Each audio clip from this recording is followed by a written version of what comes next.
Bueno, buenos días. Mi nombre es Catherine Sardeña. El día de hoy corresponde la clase de metrorragia de la primera mitad de la gestación, primero de abril de 2020. Luego van a tener una clase que corresponde también a este día sobre metrorragias de la segunda mitad de la gestación.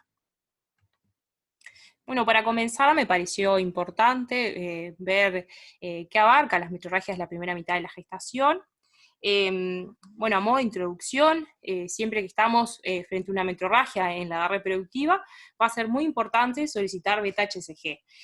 Si esta nos arroja un resultado negativo, vamos a estar frente a una metrorragia de origen no gravídico. Pero si esta nos arroja un resultado positivo, vamos a estar frente a una metrorragia gravídica. Y las metrorragias gravídicas las podemos dividir en metrorragia gravídica de la primera mitad y metrorragia gravídica de la segunda mitad.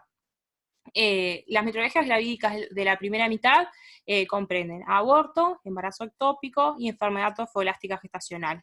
Van a ser estas tres entidades las cuales nos vamos a centrar en esta presentación. Y como mencioné, luego van a tener otra clase sobre las de la segunda mitad. Comenzamos con aborto. La Organización Mundial de la Salud define al aborto como la interrupción del embarazo cuando el feto todavía no es viable fuera del vientre materno. La Sociedad Española de Ginecología y Obstetricia lo define como la expulsión o extracción de un embrión o feto de menos de 500 gramos de peso, aproximadamente 22 semanas completas de embarazo, o de otro producto de la gestación de cualquier peso o edad gestacional, pero que sea absolutamente no viable, por ejemplo, el huevo muerto y retenido, independientemente de si hay o no evidencia de vida o si el aborto es espontáneo o provocado. Vemos como en ambas definiciones surge el término de viabilidad fetal, que va de la mano con el desarrollo de la ciencia y va a marcar la diferencia entre aborto y parto pretérmino, y va a tener implicancias médico-legales. Con respecto a la incidencia del aborto, este tiene una incidencia de entre 15 a 20% de los embarazos confirmados, se sabe que terminan en un aborto espontáneo, y esta frecuencia aumentaría hasta 50% si se incluyeran además los abortos tempranos subclínicos, o sea, aquellos donde hay una elevación de la beta-HCG, pero se interrumpe la gestación previa a la falta del periodo menstrual. Y cerca del 80% de las pérdidas espontáneas ocurren en el primer trimestre de la gestación. Se pueden clasificar según su origen en espontáneo, cuando no median maniobras abortivas por parte de la usuaria ni por parte de tercero, o inducido. Es importante que en Uruguay contamos con la ley de interrupción voluntaria del embarazo, que es un marco legal establecido por la ley número 17.987. Después, otra clasificación es según el grado de desarrollo del huevo. Se puede clasificar en precoz, cuando es antes de las 12 semanas, y en tardío, cuando es luego de las 12 semanas. Etiología. La causa más frecuente de las pérdidas gestacionales se deben a anomalías cromosómicas, principalmente alteraciones numéricas, y esto está presente en un 65 a 70% de los casos. Después, como causas maternas, tenemos alteraciones uterinas, factores inmunológicos, infecciones, alteraciones de la coagulación, endocrinopatías, y también tenemos causas ambientales como radiación y tóxicos. Factores de riesgo. Vemos cómo al incrementarse la edad materna se incrementa el riesgo de aborto espontáneo. También es un factor de riesgo de tener el antecedente obstétrico de un aborto espontáneo. También lo es en un estado de desnutrición, como de sobrepeso u obesidad, el consumo de hábitos tóxicos y enfermedades crónicas, como antecedentes personales. El diagnóstico. Para el diagnóstico, este es puramente clínico y son necesarios tres elementos. Diagnóstico de embarazo, la presencia de metrorragia y la presencia de dolor en hipogastrio tipo cólico. La presencia de una metrorragia en una paciente en la edad reproductiva nos va a obligar a pensar siempre que estamos frente a una amenaza de aborto hasta su confirmación o demostración de lo contrario. Y luego vamos a ir analizando las características de la metrorragia y del dolor en hipogastrio. Bueno, el aborto presenta varias formas clínico-evolutivas, entre ellas se describe la amenaza de aborto, el aborto inminente, el aborto en curso, el aborto consumado, que puede ser completo o incompleto, y el aborto infectado. Y por último, perdón, el aborto diferido, que incluye al huevo muerto y retenido y al huevo embrionado. La idea ahora es ir viendo de qué se trata cada uno.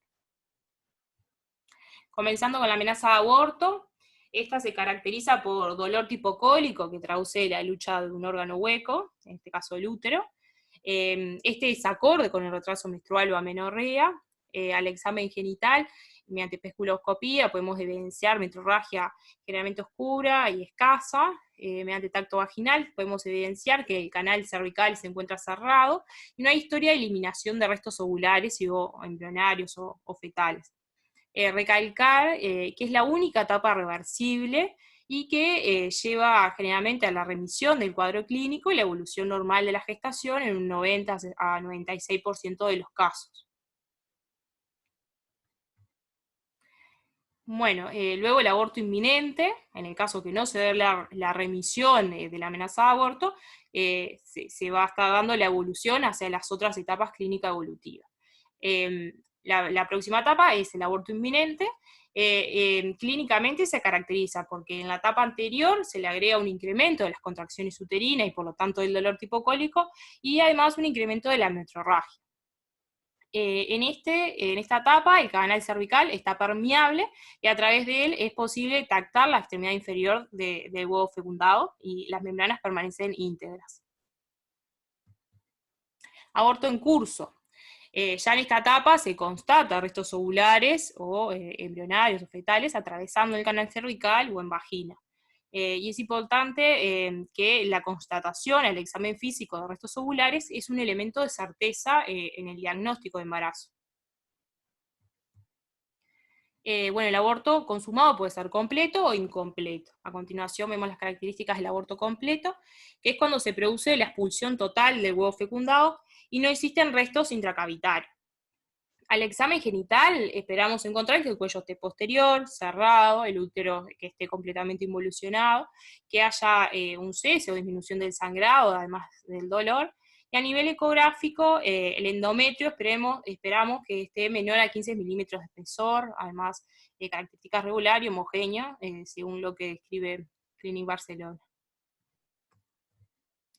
Bueno, después tenemos el aborto incompleto, que es cuando se produce la expulsión parcial de los productos de la concepción. En este caso esperamos encontrar que el cuello esté intermedio, dilatado, permite acceder generalmente a la cavidad uterina y permite constatar la presencia de restos intracavitarios y un útero subinvolucionado.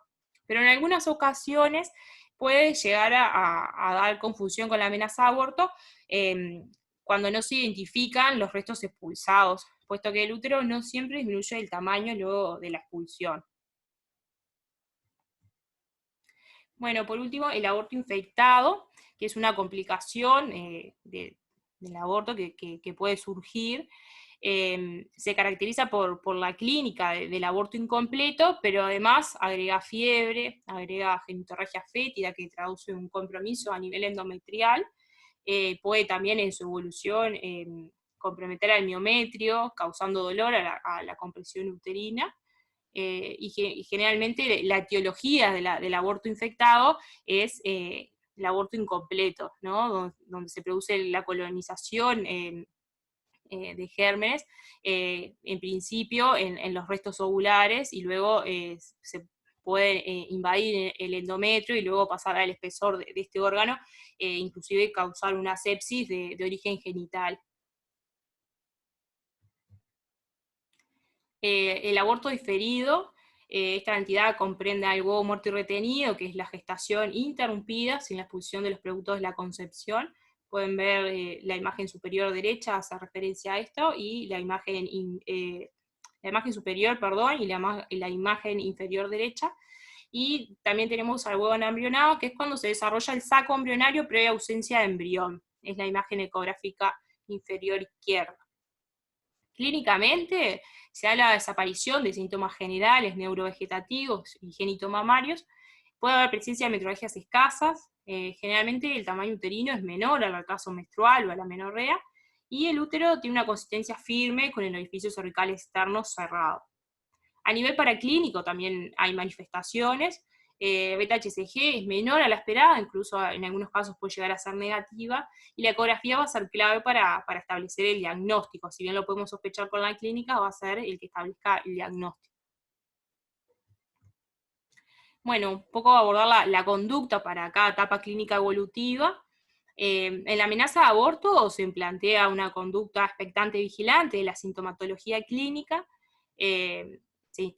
con tratamiento ambulatorio y control de la gestación en un centro de primer nivel de atención. Se explican signos y síntomas de consulta inmediata en un centro de segundo nivel de atención, pero como vimos, en un alto porcentaje se da la remisión de este cuadro clínico, por lo tanto es que se realiza tratamiento ambulatorio. Como tratamiento higiénico se indica reposo psicofísico y sexual, y después como tratamiento medicamentoso es un poco discutido el uso de progesterona micronizada, dado que no hay evidencia, o sea, solo está comprobado su beneficio en los casos donde existe deficiencias de progesterona. Siguiendo con el aborto inminente, el aborto en curso, el aborto incompleto y el aborto diferido, el tratamiento va a ser la evacuación uterina, mediante, en principio, tratamiento médico con misoprostol, en los regímenes recomendados por la Federación Internacional de Ginecología y Obstetricia 2017. Ahí la pueden buscar, tiene una tabla con las dosis recomendadas según las semanas. Generalmente se hace también ambulatorio, en realidad es como que se evalúa mucho cada caso en particular. En algunos casos puede ameritar la internación, por ejemplo, si es una paciente que no logra, que no tiene una buena comprensión del tratamiento, que no puede tener acceso luego a un sistema de salud, o que presenta alguna patología de base que bueno, puede verse afectada en este proceso, puede requerir la internación. Es importante realizar profilaxis sobre los signos y síntomas de consulta inmediata y sobre los efectos adversos que son bastante frecuentes con el uso de misoprostol. Entre ellos se destacan las náuseas y vómitos que aparecen al comienzo de la medicación y pueden desaparecer de 2 hasta 6 horas luego de la toma. También puede aparecer diarrea, que generalmente es pasajera y desaparece en el día, no requiriendo mayor tratamiento. También pueden aparecer escalofríos y fiebre. El escalofrío también es pasajero, la fiebre es menos frecuente y no significa que haya infección si se da dentro del primer día de la toma de la medicación. Si se da posterior, después del día, sí es un elemento para consultar. Después es importante explicar los signos y síntomas de consulta inmediata, entre ellos está el sangrado excesivo. Sangrado excesivo es importante explicarle a la paciente que es cuando empapa 2 toallas higiénicas por hora durante más de 2 horas seguidas, o presenta un sangrado intenso y repentino que se inicia luego de haber tenido un cese del mismo o una disminución del mismo, o cuando presenta un sangrado continuo durante varias semanas, acompañado de mareos. Son todos síntomas para consultar. Además, bueno, fetidez en el sangrado, chuchos de frío, fiebre después del día, lo que irían mencionando, y también está descrito la falta de aire o fatiga. Generalmente se realiza un control a la semana, 10 días, control ginecológico y una ecografía de control. Ante la falla del tratamiento médico se procede a tratamiento quirúrgico, por legrado, por aspiración manual endouterina, y generalmente se envían los restos a anatomía patológica.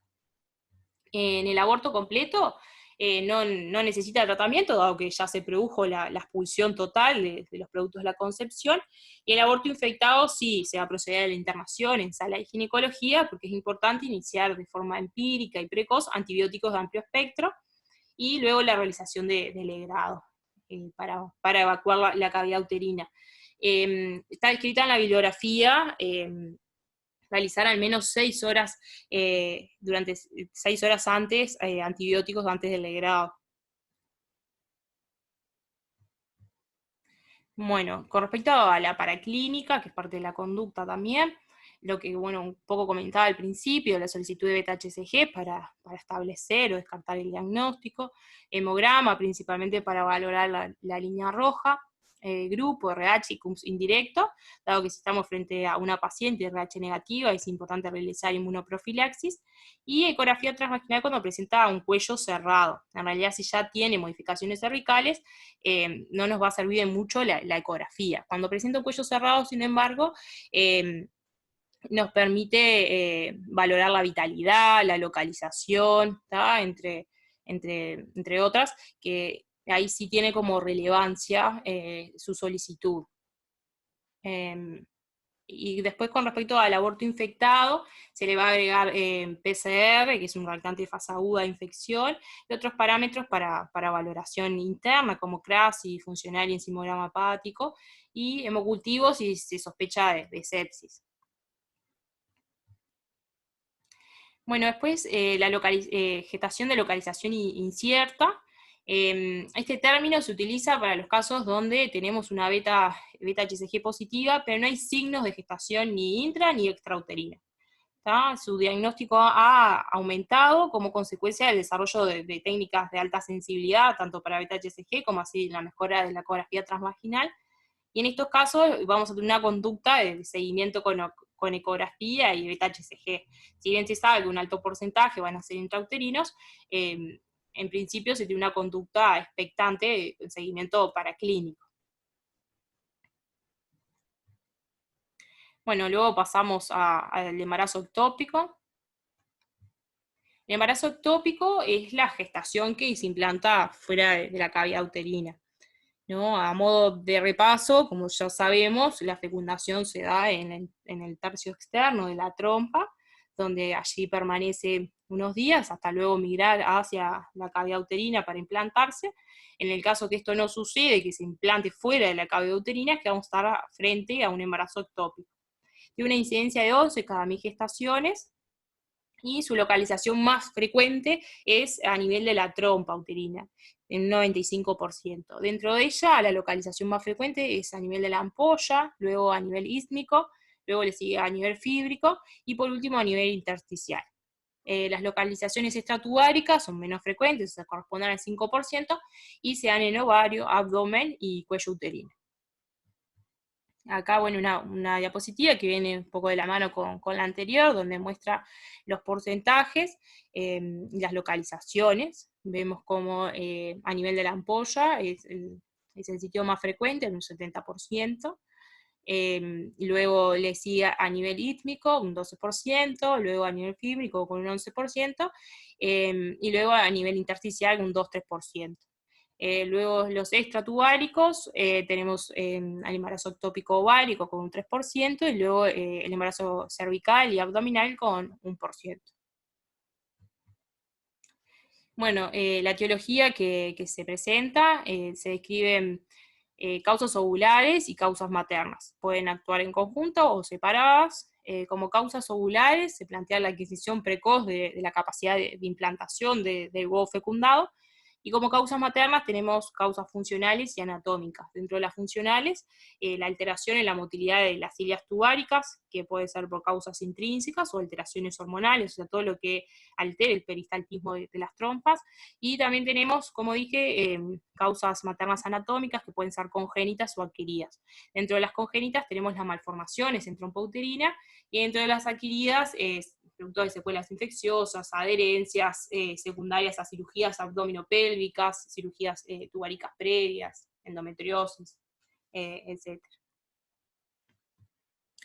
Bueno, los factores de riesgo que están descritos: la edad mayor a 35 años, el tabaquismo, el antecedente obstétrico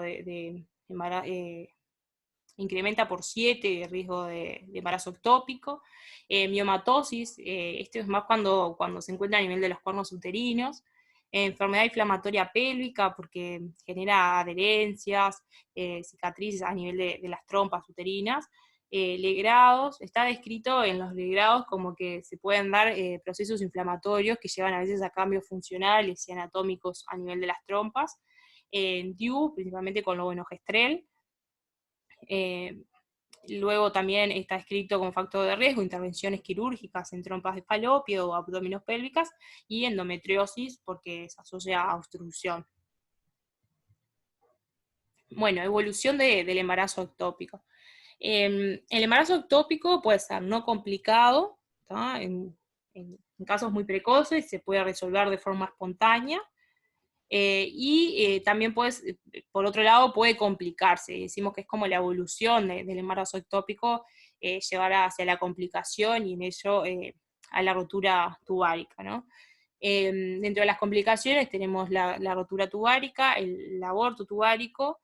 Estas dos son las principales. La rotura tubárica se da porque las vellosidades, ya al aumentar su tamaño, son suficientes y enérgicas, genera una presión intratubárica que va a dificultar el riesgo sanguíneo y va a conllevar a necrosis que produce la ruptura por corrosión vascular. Por lo cual va a llevar a shock hipovolémico, puede llevar a shock hipovolémico de manera muy rápida y anemia aguda.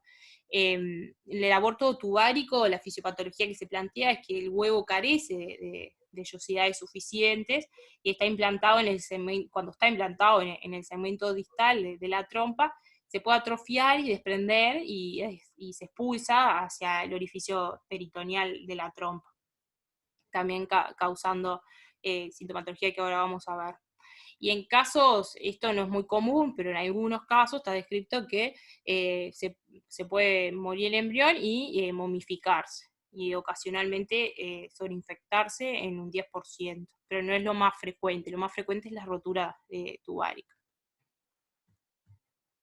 Bueno, diagnóstico, ahora vamos a centrar en el diagnóstico del embarazo ectópico no complicado. Muchas veces es asintomático o presenta clínica que es bastante inespecífica. El 50% de las pacientes acuden con la triada básica de dolor abdominal, ¿tá? Generalmente es en hipogástrico o en fosa ilíaca, amenorrea y metrorragia. Puede haber la presencia o no de una tumoración parauterina. Generalmente existe discordancias menos entre el tamaño uterino y la amenorrea, pero no siempre está presente, y hay ausencia de gestación intrauterina por ecografía. La ecografía transvaginal es lo primero que debemos realizar ante la sospecha de un embarazo ectópico, obviamente de una paciente que está cursando un embarazo ectópico no complicado, que está hemodinámicamente estable, dado que desde la semana 5 de gestación ya podemos evidenciar un saco gestacional intrauterino con su saco vitalino en su interior, por lo tanto, si se observa esto intrauterino, se va a descartar el embarazo ectópico. Aunque en algunos casos, que no es lo más frecuente, puede existir un embarazo heterotópico, pero tiene muy baja incidencia. Después, algunos signos de sospecha ecográfica son el pseudosaco gestacional intrauterino, la formación anexial heterogénea, el anillo anexial ecogénico, y por último, el líquido en fondo de saco de Douglas. Bueno, beta-HCG cuantitativa. Cuando la ecografía transvaginal no es diagnóstica por sí sola, este estudio puede ser muy relevante. ¿Tá? Valores entre 1500 a 2000 deben de ir correlacionados con ver una imagen intrauterina del saco gestacional. Sabemos que los valores tienden a duplicarse cada 48 horas, por lo tanto, si esto no es así, vamos a estar frente a un embarazo que es no viable, que puede ser extrauterino, como lo es el embarazo ectópico, pero también puede ser intrauterino. Bueno, la conducta que se plantea para el embarazo ectópico no complicado, la bibliografía es concluyente en indicar el fármaco metrotexato, que es un antagonista del ácido fólico que actúa a nivel de las células proliferativas, incluyendo el trofoblasto, pero es un fármaco que tiene ciertos criterios para su uso. Entre ellos se destaca que la paciente esté hemodinámicamente estable, sin sangrado peritoneal, obviamente, que además pueda seguir controles clínicos seriados, y ahora vamos a ver por qué, que presente una masa anexial menor a 4 centímetros o embrión con ausencia de latido cardíaco, y un valor de beta-HCG menor a 5000. Igualmente en nuestro medio no se tiene mucha experiencia con el uso de este fármaco, y por lo general se trata con un tratamiento quirúrgico. Y esto que les nombraba, de que la paciente pueda seguir controles médicos seriados, es muy importante, dado que de emplearse este fármaco se asocia a toxicidad. Por lo tanto, es importante realizar una valoración clínica y paraclínica, justamente para valorar la toxicidad se solicita, por ejemplo, funcional y enzimograma hepático, ya que se asocia a hepatotoxicidad, funcional renal, porque también puede alterar la función. Después hay bibliografía que también dice solicitar hemograma, porque el volumen corpuscular medio, un aumento del mismo puede llevar a, puede sugerir también toxicidad.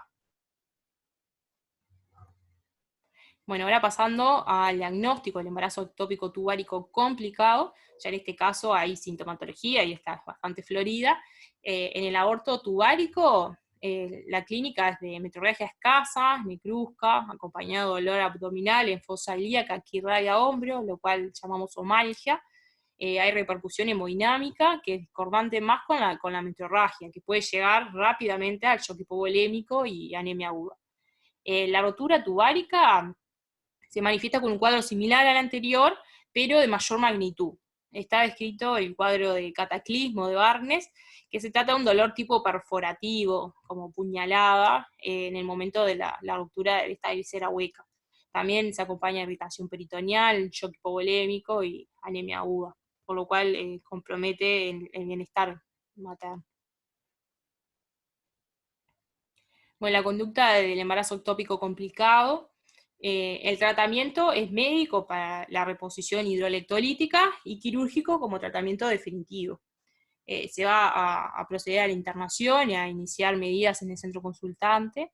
No se esperará ayuno para realizar este tratamiento, dado la urgencia en la que estamos. Se van a iniciar medidas de shock hipovolémico con colocación de sonda vesical, con sonda colectora, colocación de 2 vías venosas periféricas para, en principio, reponer volemia con cristaloides y luego la eventual administración de hemoderivados, y también para la paraclínica. En cuanto al tratamiento quirúrgico, se opta por la vía laparoscópica, que decimos que es el último gesto diagnóstico y el primer gesto terapéutico, siempre que el estado hemodinámico de la paciente lo permita. Si esto no es así, está comprometido el estado hemodinámico de la paciente, se opta por una laparotomía. Existe un plan mínimo mediante salpingostomía, que es un tratamiento conservador, que ahora vamos a ver en la diapo siguiente, y un plan máximo mediante salpingectomía, que es radical. Y luego se envía el material hallado a anatomía patológica. Bueno, en esta diapositiva va de la mano con la anterior, y era como poner un poco en la balanza las técnicas quirúrgicas. Como dije, la laparoscopía se realiza si la paciente está hemodinámicamente estable, ya que se asocia a menos complicaciones y mayor recuperación en la cirugía. Si esto no es así, se realiza la imagen de abajo, la parotomía. Con respecto a si se realiza la conservación o no de la trompa, por lo general, lo ideal sería realizar salpingectomía, ¿tá? Sacar la trompa, porque si se deja la trompa, o sea, se realiza una salpingostomía, existe un riesgo aumentado de un próximo embarazo ectópico. Pero bueno, obviamente en esto entran muchas cuestiones. Bueno, por último, el último tema del día de hoy es la enfermedad trofolástica gestacional. Bueno, esta enfermedad es una complicación poco común de la gestación que se caracteriza por la proliferación anormal del tejido trofoblástico. Dentro de ellas encontramos a la enfermedad trofolástica gestacional benigna, que es la cual nos vamos a centrar hoy, que abarca la mole datiforme completa y la mole datiforme parcial. Después está la enfermedad trofolástica gestacional maligna, que es conocida más recientemente con su nueva denominación de neoplasia trofoblástica gestacional, que incluye a la mole datiforme invasora, al coriocarcinoma, al tumor de sitio placentario y al tumor trofoblástico epitelial. La mole datiforme, que es la cual nos vamos a centrar en esta presentación, es la forma más frecuente, sea un 85%, y tiene una incidencia de 1,5 a 6 por cada 1000 embarazos en América del Sur. Bueno, un poco la clasificación. La enfermedad trofolástica gestacional se puede clasificar en mole datiforme, completa o parcial, y la completa vamos a ver que puede dividirse en alto riesgo y bajo riesgo. También la enfermedad trofolástica gestacional se puede clasificar en neoplasia trofolástica gestacional, y de acá tenemos dos opciones, metastásica y no metastásica. La mole invasora está dentro de la no metastásica, el resto estaría dentro de la metastásica, pero en algunas ocasiones la mole invasora también puede ser metastásica.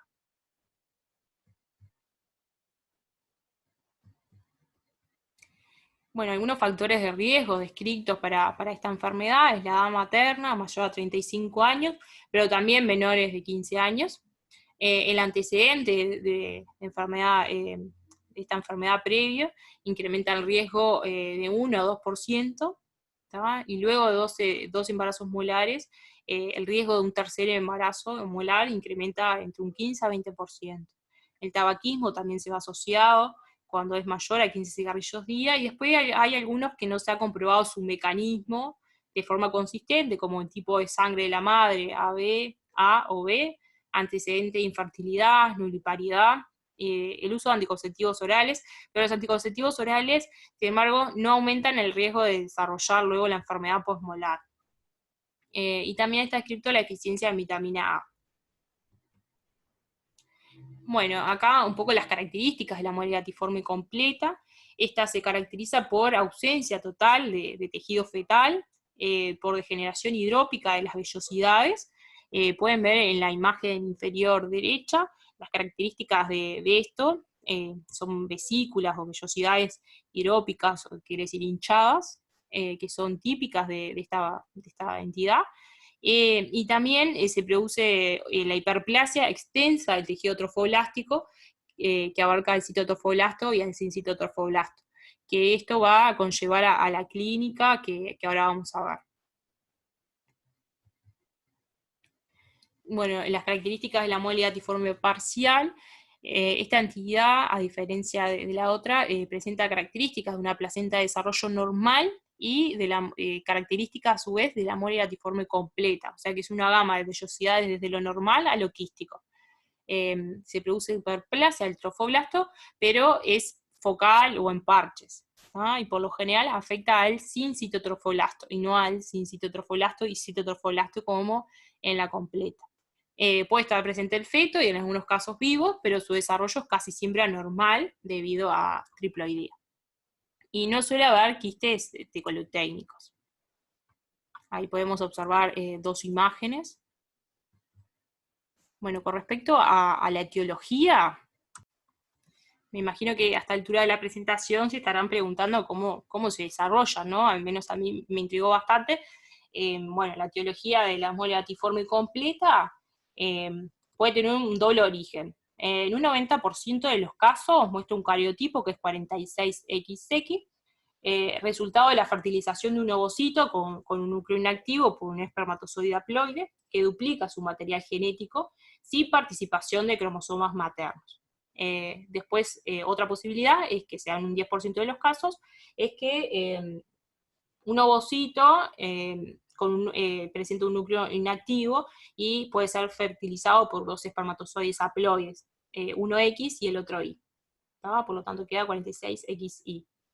Después, con respecto a la etiología de la parcial, el cariotipo es generalmente triploide, 69XY o 69XXY, el cual puede producirse por tres mecanismos. El primero, y el más frecuente, es por poliesperma, donde el ovocito es fertilizado por dos espermatozoides.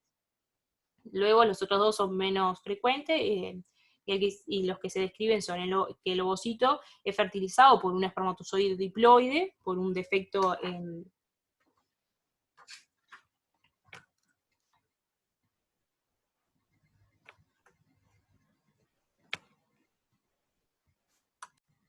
Perdón, se me cortó, por un defecto, como decía, en la primera división meiótica, que es muy infrecuente, y la tercera que se debe a fertilización de un ovocito diploide por defecto en la primera división meiótica, que también es muy infrecuente. ¿Sí? Esto sería la etiología de ambas. Bueno, el diagnóstico, el síntoma principal es la metrorragia, que se debe al desprendimiento de los tejidos molares al separarse de la decidua, perdón. Luego, que esto es un signo patognomónico, es la expulsión de las vesículas de aspecto hidrópico por la vagina. Por lo tanto, si estamos frente a una paciente que en el examen genital presenta vesículas, lo que debemos de pensar es que estamos frente a una enfermedad trofolástica gestacional. ¿Tá? Altura uterina mayor a la esperada por la edad gestacional. Esto es más frecuente en la mola hidatiforme completa por una mayor hiperplasia del tejido trofoblástico. También hiperemesis gravídica, que esto se debe a que, bueno, como hay una mayor hiperplasia del tejido trofoblástico, hay una mayor secreción de gonadotropina coriónica, que, bueno, traduce en esta patología. Y esto es mayor también en la mola hidatiforme completa, dado que hay mayor hiperplasia, ¿no? Después está escrito la preeclampsia antes de las 20 semanas, si bien también en algunas otras entidades, como por ejemplo el embarazo múltiple puede darse antes de las 20 semanas, hay que, bueno, evaluar y pensar también en la mola hidatiforme. Otros elementos clínicos son el hipertiroidismo, dado que existe homología entre la beta-HCG y TSH, que puede llevar a una ligera actividad en la tiroides de forma estimulante, y se va a observar en un 5% de las pacientes que presentan mole hidatiforme completa. Después, quistes tecoluteínicos están presentes en el 50% de las molas completas, y generalmente son bilaterales y multiloculares. Pueden ver una imagen al costado. Tienden a desaparecer a los 2-3 meses después de la evacuación de la mola, y en algunos casos se pueden complicar, pueden causar torsión anexial y ruptura, son estos muy grandes. También está descrita la embolización trofoblástica, que se demuestra en el 2% de los casos, y se va a manifestar por dolor torácico, disnea, taquipnea, taquicardia, ¿tá? Y a nivel de una radiografía se pueden ver infiltrados los pulmones de forma bilateral. Bueno, para clínica diagnóstica, la beta-HCG va a estar clave en esta patología, ¿no? Como dije, va a estar aumentada con respecto a los valores normales de una gestación fisiológica. Estas cifras son desproporcionadamente elevadas y mayor en la mola hidatiforme completa. Esta paraclínica nos sirve para confirmar el diagnóstico de sospecha, establecer un pronóstico, y además nos va a servir para el seguimiento después del tratamiento. Bueno, la ecografía es un método sensible para el diagnóstico de la mola hidatiforme completa. Se describe en la bibliografía el signo de panal de abeja o signo de tormenta de nieve. Pueden ver una imagen con estas características, que deriva del edema de las vellosidades coriónicas, y tiene un valor predictivo para mola hidatiforme completa del 94%. Bueno, en esta imagen se muestra una mola hidatiforme parcial, donde se pueden ver espacios quísticos focales entre el tejido placentario. También se puede observar la presencia de un feto, y se plantea que siempre que se observa un feto se debe realizar diagnóstico diferencial con una gestación gemelar, dado que, si bien no es muy frecuente, en algunos casos se puede dar, por un lado, una fecundación normal, y por otro una mola, ¿no? Y también es importante realizar diagnóstico diferencial con huevo muerte retenida y con aborto incompleto. Bueno, la conducta. Esta paciente se las van a ingresar en sala de ginecología, se va a proceder a la dilatación y evacuación uterina, se realiza alegrado por aspiración manual endouterina para disminuir las posibilidades de perforación uterina que se realiza esta técnica. Idealmente se realiza también bajo control ecográfico por ese mismo motivo. Está escrita la utilización de oxitocina, pero esta debe efectuarse tras la dilatación cervical y no antes, ya que en los pacientes que presenten gran tamaño uterino puede llevar a embolización trofoblástica, y se envían muestras de anatomía patológica, que esto nos va a confirmar el diagnóstico.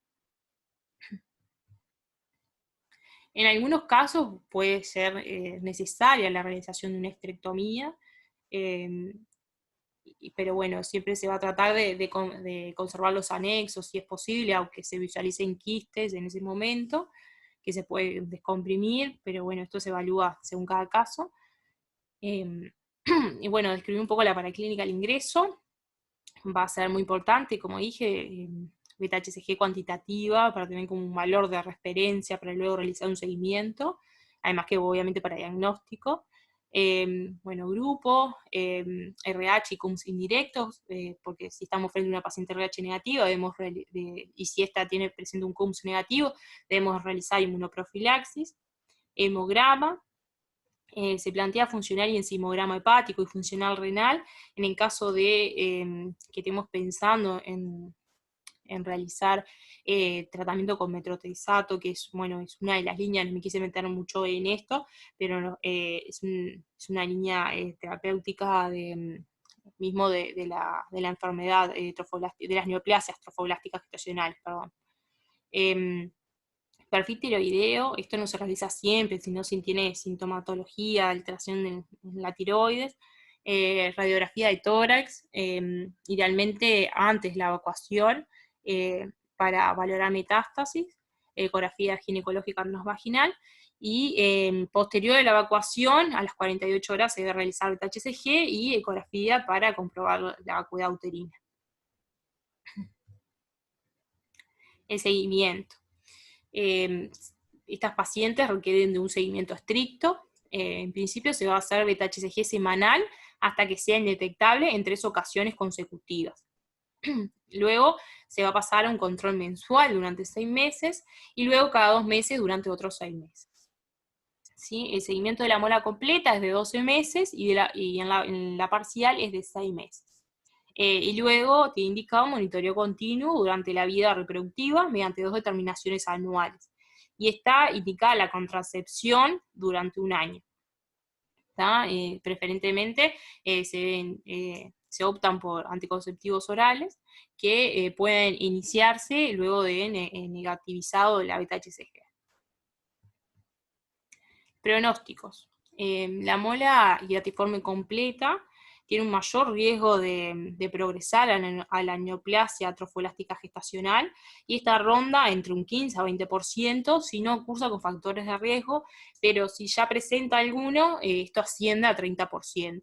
Dentro de los factores de riesgo que se describen está nivel de beta-HCG mayores a 100.000, un crecimiento uterino exagerado para la edad gestacional, la presencia de quistes caluténicos mayor a 6 centímetros y una edad mayor a 40 años. Sin embargo, la molidatiforme parcial tiene un comportamiento más benigno en la mayoría de los casos, y el riesgo de transformación hacia la malignidad ronda en el 4%.